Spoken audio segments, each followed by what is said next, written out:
شروع اللہ کے نام سے جو بڑا مہربان نہایت رحم والا ہے۔ اللہ کے نبی حضرت نوح علیہ السلام بار بار اپنی قوم کو اللہ کے پیغام سناتے رہے کہ وہ ایک دوسرے پر ظلم نہ کریں، ذات نسل کے نام پر ایک دوسرے کو تکلیف نہ دیں، پیار اور محبت کو قائم کریں اور فرشتوں کی عزت کریں۔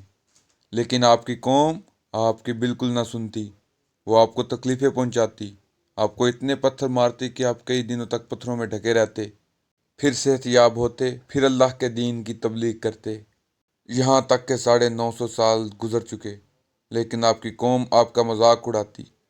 آپ علیہ السلام نے پھر اللہ کی بارگاہ میں دعا کی کہ یا اللہ، یہ تیرے عذاب کا مذاق اڑاتے ہیں، یا اللہ یہ میری قوم ہدایت نہیں پائے گی، اے پروردگار تو انہیں دکھا کہ تو کتنی قدرت رکھتا ہے۔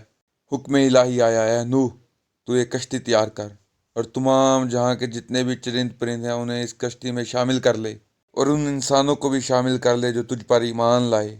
حضرت نوح علیہ السلام نے درخت اگائے اور کشتی تیار کی، لیکن وہ قوم آپ کا مذاق اڑاتی رہی۔ آپ علیہ السلام اللہ کے حکم کو تسلیم کرتے ہوئے کشتی کو تیار کرتے رہے، یہاں تک کہ کشتی 100 سال میں تیار ہو گئی۔ آپ علیہ السلام اس کشتی میں تمام چرند پرند کے جوڑوں کو سوار کر ہی رہے تھے کہ وہاں سانپ اور بچھو بھی حاضر ہو گئے۔ انہوں نے حضرت نوح علیہ السلام سے فرمایا، اے اللہ کے نبی، ہمیں بھی اس کشتی میں سوار کر لے۔ تو حضرت نوح علیہ السلام نے فرمایا کہ تم انسانوں کو تکلیف پہنچاتے ہو، میں تمہیں اس نجات کی کشتی میں کیوں شامل کروں؟ تو وہ رو کے گڑ گڑا کے اللہ کے نبی سے فریاد کرنے لگے کہ اے اللہ کے نبی، آج آپ ہماری نسل کو بچا لیں۔ ہم آپ سے وعدہ کرتے ہیں کہ جو بھی انسان سلام علی نوح فی العالمین کہے گا، ہمیں قسم ہے اپنے وجود کی، اپنے خالق حقیقی کی، کہ ہم اسے تکلیف نہیں پہنچائیں گے۔ حضرت نوح علیہ السلام کی کشتی میں جتنی بھی مخلوقات سوار ہوئیں، سوائے ان کے تمام مخلوقات اللہ تعالیٰ کے عذاب میں مبتلا ہوئیں۔